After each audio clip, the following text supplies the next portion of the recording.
നമസ്കാരം. തിരുവല്ല മീഡിയ വാർത്തകളിലേക്ക് സ്വാഗതം.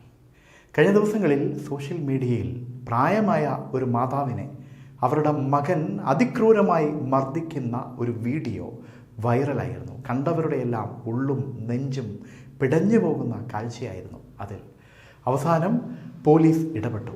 ലഹരി മരുന്ന് അമിതമായി ഉപയോഗിച്ച ശേഷമാണ് ഈ വ്യക്തി തൻ്റെ മാതാവിനെ ക്രൂരമായി മർദ്ദിച്ചത്. കവിയൂർ സ്വദേശി സന്തോഷാണ് പോലീസിൻ്റെ പിടിയിലായത്. കവിയൂർ പടിഞ്ഞാറ്റിഞ്ചേരി ലാപ്ലത്തിൽ വീട്ടിൽ സന്തോഷാണ് പിടിയിലായത്. സന്തോഷ് മാതാവ് സരോജിനിയെ മർദ്ദിക്കുന്ന ദൃശ്യം സമൂഹ മാധ്യമങ്ങളിൽ പ്രചരിച്ചതിന് പിന്നാലെയാണ് പോലീസ് ഇയാളെ അറസ്റ്റ് ചെയ്തത്. വ്യാഴാഴ്ച രാത്രിയിലായിരുന്നു സംഭവം. ഭാര്യയുമായി പിരിഞ്ഞു കഴിയുന്ന സന്തോഷും മാതാവ് സരോജിനിയും മാത്രമാണ് വീട്ടിൽ താമസിച്ചിരുന്നത്. കഞ്ചാവടക്കമുള്ള ലഹരി വസ്തുക്കൾ ഉപയോഗിക്കുന്ന സന്തോഷ് മാതാവിനെ പതിവായി ഉപദ്രവിച്ചിരുന്നു.